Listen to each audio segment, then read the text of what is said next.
महाप्रभु जगन्नाथ जी के परम भक्त हुए श्री सदन कसाई। कसाई थे, मांस विक्रय करते थे, लेकिन तराजू में तोलने के लिए मांस को दूसरे पडले में जो भार रखा जाता, बाट रखा जाता, उसकी जगह कुछ पत्थर रखते और गलती से उनको पता नहीं था एक शालिग्राम भगवान थे, तो उनसे मांस तोलते थे। जब मांस तोलते थे तो शालिग्राम भगवान लुढ़कते थे दूसरी तरफ। एक बार कोई साधु जा रहे थे, मुंह पे कपड़ा रख के, कसाई की दुकान है, तो कपड़ा रखते हुए गए, उनकी दृष्टि जैसी पड़ी, साधु की दृष्टि पड़ी तो उन्होंने देखा दूसरे पडले में तो मांस था, ये पर इधर वाले पडले में ऐसा क्यों लग रहा है कि शालिग्राम भगवान है, ये पत्थर समझ के इसने रख लिए हैं। साधु लौट करके आए, फिर से देखा शालिग्राम जी थे।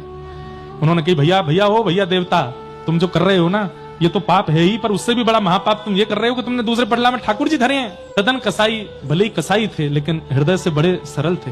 महाराज जी मुझे पता नहीं था। बोले भगवान इनको हमें दे दो। महात्मा ले गए, लेकर के गए, पंचामृत अभिषेक किया, इत्र लगाया, चंदन लगा करके ठाकुर जी को तुलसी माला पहनाई, चांदी के सिंहासन पर विराजमान किया, 56 भोग लगाए। रात्रि में स्वप्न में ठाकुर जी आ गए और स्वप्न में आके ठाकुर जी बोले मेरा मन ना लग रहा। महात्मा बोले आपका मेरे घर मन नहीं लग रहा? बोले नहीं। कहां जाना है आपको? वृंदावन जाना है, जगन्नाथपुरी जाना है, बद्रीनाथ जाना, कहां जाना है आपको? कहां मन लगेगा? बोले मोए वही के पास जानो है, सदन कसाई के पास। तो साधु बोले कसाई है वो, निर्दोष निर्मम जीवों की हत्या करके उनका मांस बेचता है, उसके पास जाना है। ठाकुर जी बोले वो कैसा भी हो पर हृदय से बहुत सरल है, मुझे उसके तराजू में लुढ़कने में बहुत अच्छा लगता है, मुझे उसके पास छोड़े आओ। महात्मा बोले भगवान कुछ कृपा करो ना। ठाकुर जी बोले वो सदा के लिए सुधर जाएगा, तुम जाकर के जब उसको अनुग्रहित करोगे। महात्मा गए, शालिग्राम जी लेकर के आए तो सदन कसाई उठ गए। बोले भगवान और कुछ लेने आए हैं क्या?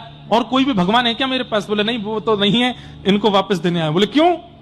बोले ठाकुर जी बोल रहे हैं तुम्हारे तराजू में उनको आनंद आ रहा है, अब तुम इनको रखो अपने पास। सदन कसाई के नेत्र सजल हो गए कि ठाकुर जी 56 भोग, चांदी का सिंहासन, नियमित सेवा, इत्र की सेवा, चंदन की सेवा छोड़ करके यहां बदबूदार कसाई खाने में मेरे लिए आ गए।